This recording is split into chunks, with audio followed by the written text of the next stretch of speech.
How could your business do better today? Run 24/7 and close more sales. You need always-on fiber with wireless backup. Improve staff productivity. Get fiber with unlimited data and calls. Give my customers better Wi-Fi experience. You can boost your Wi-Fi speed and signal.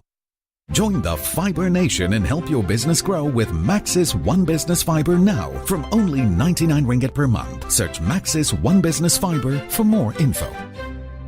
This is a download from BFM 89.9, the business station.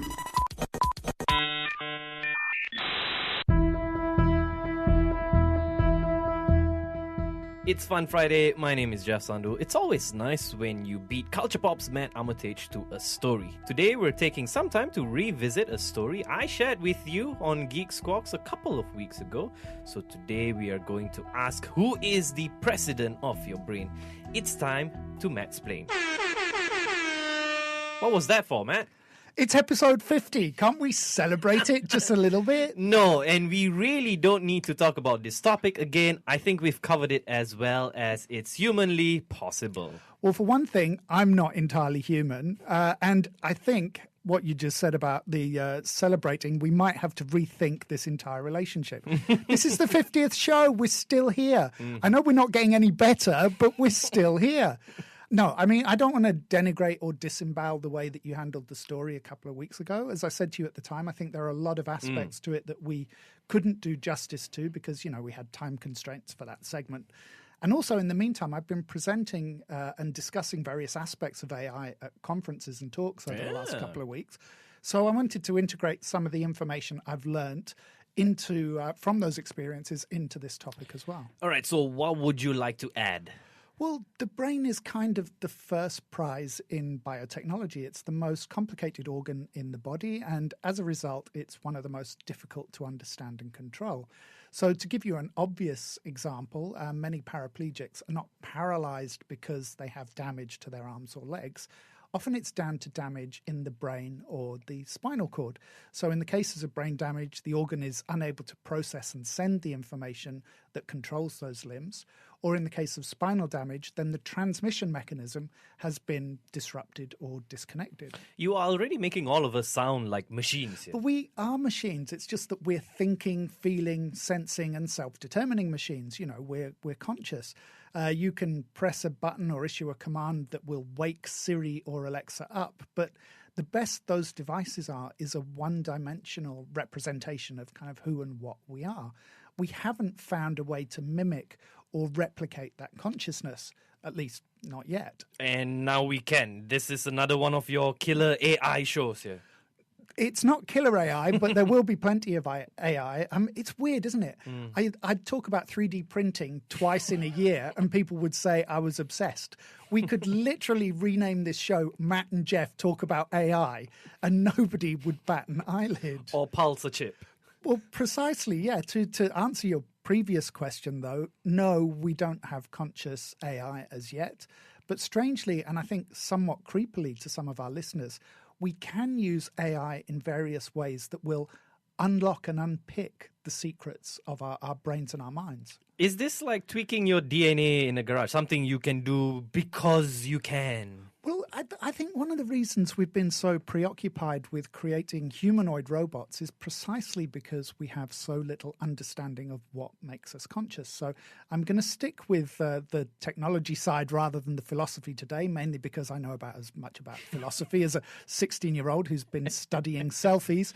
At least with technology, you know, I can lie and make things up and nobody finds out till later. Yeah. So understanding the brain is a bit like decoding our personality or our sense of self. The last frontier of medicine, then. Well, maybe not quite. I mean, our bodies still contain plenty of mystery, like the appendix. Its only purpose seems to be to create excruciating pain and ruin family holidays.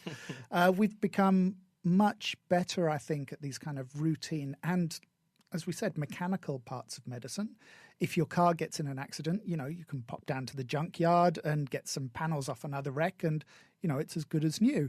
And we can do a similar thing with people. We can replace arms, legs, and the wiggly bits that attach to those limbs. So you're trying to say that we can bakute our insides here? Well, for those listeners who don't know what bakute is, honestly, don't Google it because you're probably better off not knowing. It really stretches the definition of what food is and can be. It's good. But you do make a valid point that we can replace organs, and we can even perform face transplants, which is incredible, odd, and a little bit frightening. But when it comes to our brains, we're a bit like mountaineers attempting to scale a peak for the first time. We've got maps that take us some of the way, but on the whole, it's this kind of maddening game of trial and error. And all of which is taking us further away from machines that can read our thoughts. I'm just trying to set the scene, that's all. We're painting a pretty picture. On Geeks, we have to race through the stories. So here at least we can give them a little bit of room to breathe. And talk about bakute. Well, you're the one who keeps bringing up bakute, and I'm frankly, hungry. yeah, the image of all those brains and bits floating around in soup is really turning my stomach. I think I find this story so interesting because it has some of the same implications that the CRISPR technology has. We're making, or rather in the past, making discoveries about the brain has been slow, laborious, and it requires huge amounts of equipment, lots of test subjects, and lots of highly qualified people. Some of this new technology is going to make it far cheaper and far easier for scientists to conduct this kind of research. So for the first time, we may be able to see real-time analysis of literally dozens of subjects, all exploring their minds and their brains all at the same time. And what's been holding us up? Well, as we said, that complexity of the brain. Until now, it's mostly been trial and error when we talk about brain scanning. You have to sit in an MRI and you think about something and a technician sees what parts of the brain light up. Then you have to take all those scans and compare them to each other. And you have to try and figure out which parts of the brain are not just firing on autopilot, because, our brains never switch off. There's always stuff going on. So there's a lot of kind of noise and filtration that needs to be done as well. The dead salmon effect. Well, yeah, there was an infamous test back in 2009 when an MRI picked up what seemed to be activity in the brain of a dead salmon, which, of course, turned out to be a false positive because dead salmon don't think. Live salmon don't do a great deal of thinking. What really interests me about this story is why was a dead salmon in an MRI machine in the first place? Why? I know medical students like to play strange jokes on each other, but I cannot come up with any scenario that works with. And AI can handle that sort of that sorting process. Well, yeah, even when we've used mechanical sorting in the past, we have to tell the machines what to look for. With AI, we don't have to be so explicit, because they're great at coming up with their own pattern recognition systems. And don't forget, we're talking about an organ that contains tens of billions of neurons. And that's a staggering number for human neuroscientists to have to wade through, even when they're narrowing everything down to specific areas of the brain. For an AI, though, 1 million, 1 billion, it's all just the same. It's just a question of how long it takes to process them. So we're starting to see these really interesting and unexpected patterns emerge from the data. Like the examples I gave on Geeks. Well, yeah, exactly. I mean, you mentioned the team at Purdue University in Indiana, so they can essentially recreate images from our thoughts, which I know is very frightening. Do you remember we talked a few weeks ago about an AI that will create, I think, not quite works of art, but images and illustrations that are based on words and sentences? Vaguely, the one based on Microsoft API. Yeah, the interface was put together by a guy called Cristobal Valenzuela. And this is a bit like a brain version of that. At the moment, I think it only works with around 15 words or categories. But when you think about that word, the AI takes that pattern of neurons firing in your brain and it translates it into an actual picture that pretty much resembles the thing that you're thinking about. And those images can be recorded like JPEGs and played back and looped like a movie. Wow, so we could record our dreams. Well, that's one application that researchers are looking into, definitely. And we do talk about some fairly strange and freaky stuff on the show from time to time, but this really is about as freaky as it gets. We're finally getting to the stage where we can peer into the human mind and start to have a bit of a poke around. This is like the movie Being John Malkovich. It's almost exactly like that. And that is a very strange and genuinely unsettling film. Yeah. It's also a really good film. If you haven't watched it out there, do try and watch it this weekend. I think it's probably on the streaming services. Yeah. But what would be even stranger and more unsettling is if the movie actually turns out to be science fact rather than science fiction. That would be really weird. When we come back, the mind is a terrible thing to taste. We'll be right back. BFM 89.9. How could your business do better today? Run 24/7 and close more sales. You need always-on fiber with wireless backup. Improve staff productivity. Get fiber with unlimited data and calls. Give my customers better Wi-Fi experience. You can boost your Wi-Fi speed and signal. Join the Fiber Nation and help your business grow with Maxis One Business Fiber now from only 99 ringgit per month. Search Maxis One Business Fiber for more info. Burning for more. BFM 89.9, the business station.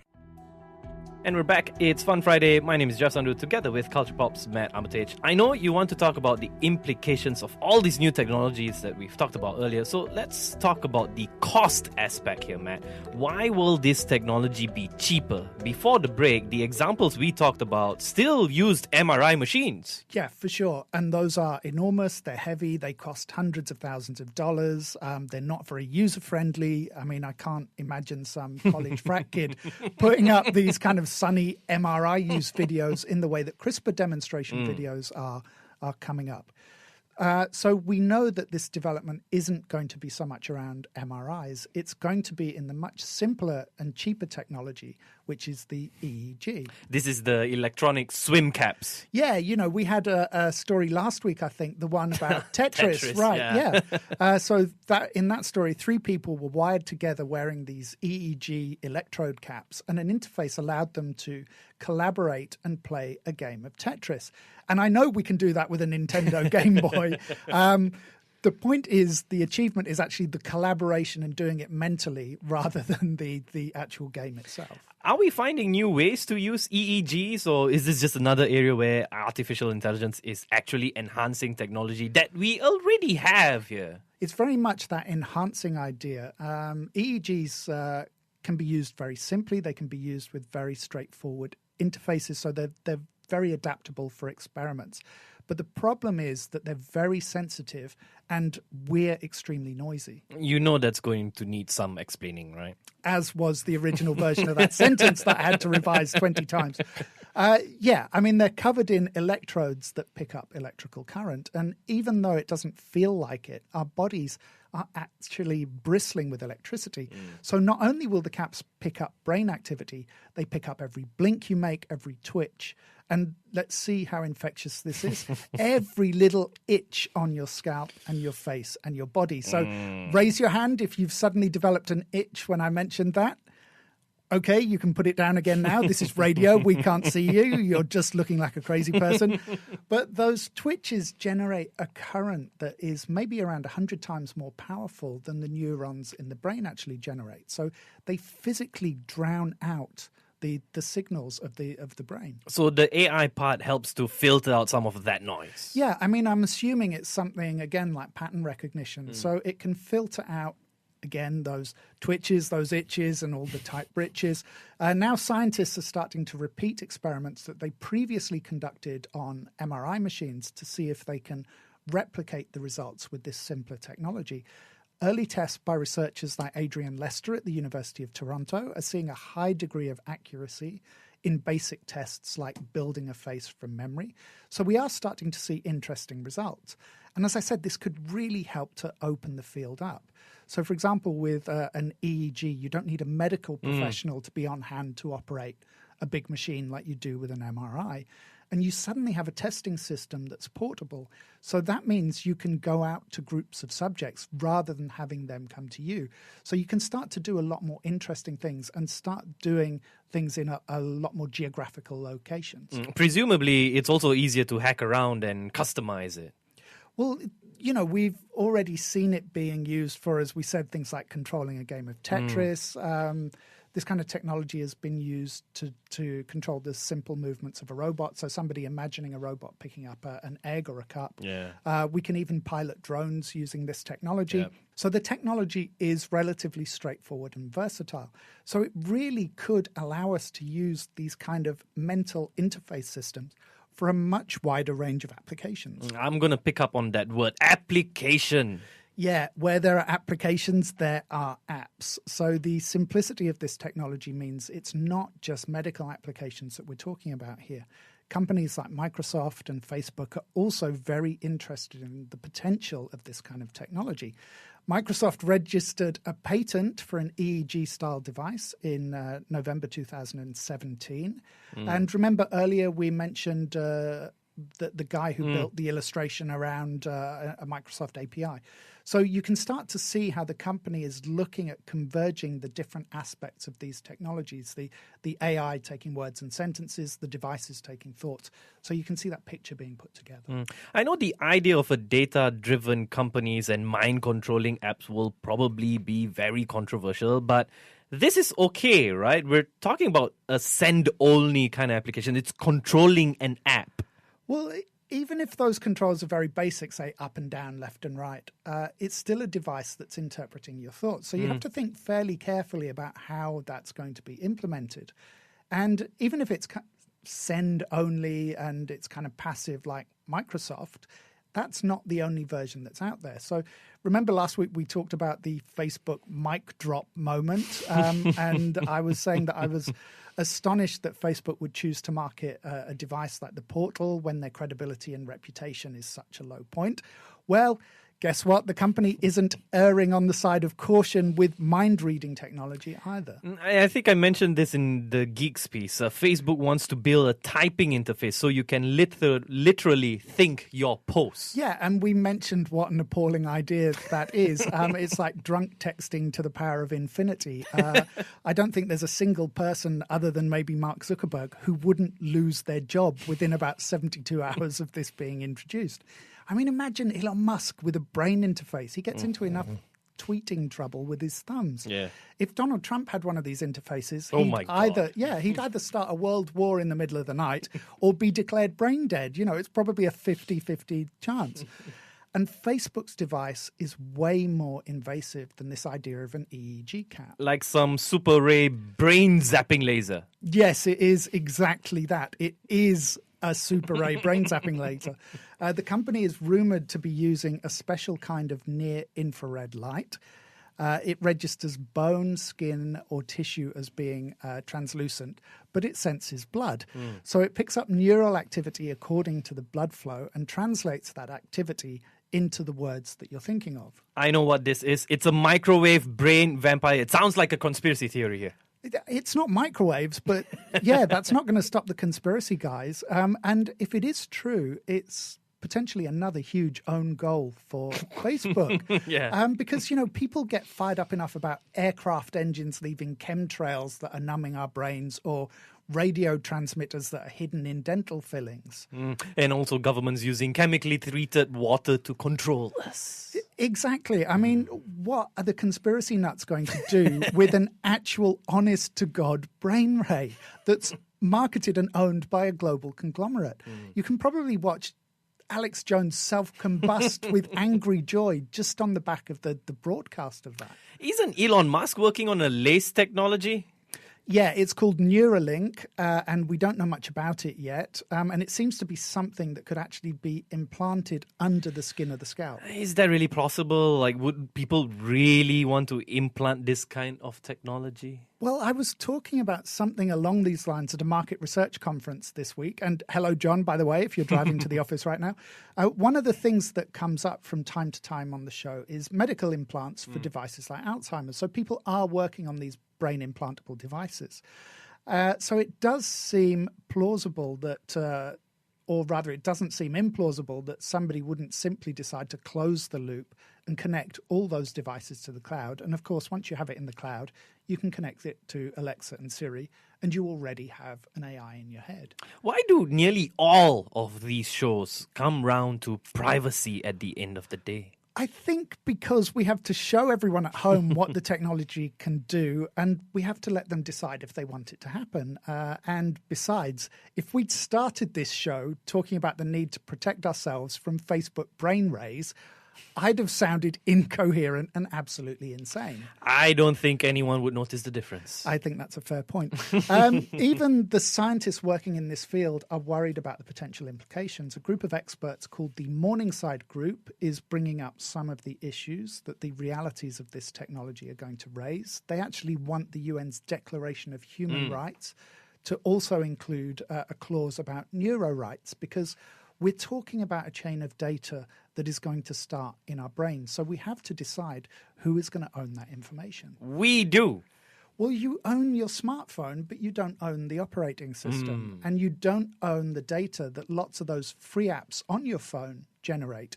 So once you move that operating system to a chip or a neural lace in your head, who actually owns that information now? This is probably more frightening for you than for me, but could someone hack your mind? I think it would be most frightening for the person who actually did hack my mind. The last MRI tech that tried to scan me had a nervous breakdown about 30 minutes later. He's been drawing pictures of triangles and eyes in a psych ward ever since. And he only looked at a picture of my mind. But yeah, you know, we've seen some tech companies, have a kind of fairly cavalier attitude to cybersecurity. And even the ones who really care about that security do get hacked. So yeah, having a connected device in your brain is going to come with some serious risks. Okay, who's going to be able to pay for this? You'll all pay for every insult and taunt you ever hurled at me. That wasn't actually the question, was it? No. That's something else that we've talked about before, that growing divide between people who can afford to enhance themselves and the ones who can't. And then once they have enhanced, that enhanced group will have a vested interest in making sure that the technology doesn't become cheap enough that everyone else can start reducing that income gap and that intellect gap as well. So there are some fairly serious socio-economic issues attached to the subject as well. You know, I realized that you haven't mentioned Amazon once today. Because, you know, the stalking horse always stays in the shadows until it's time to play mahjong. Wow, I don't know if those metaphors make any sense. But anyway, I think Amazon is going to stay fairly quiet. It's going to hang back and let the other players sort out all of the messy legal stuff. And I think it's going to wait until the public is a bit more accepting of this kind of technology before it jumps in. But yeah, I mean, once Amazon gets into your brain, I think it's going to be game over time. It's going to be Jeff Bezos, first and eternal minister of the trans world retail republic. And I think, you know, we're pretty much there. You heard it here. Episode 50, President for Life, Jeff Bezos. And we'll be right back with Geek Squawks after this. Also, you can check out culturepop.com. It's culturepop with a K for transcripts of the show. And also, you can find out how to bring a little bit of mansplaining to your company. We'll be right back. BFM 89.9. Thank you for listening to this podcast. To find more great interviews, go to bfm.my or find us on iTunes. BFM 89.9, the business station.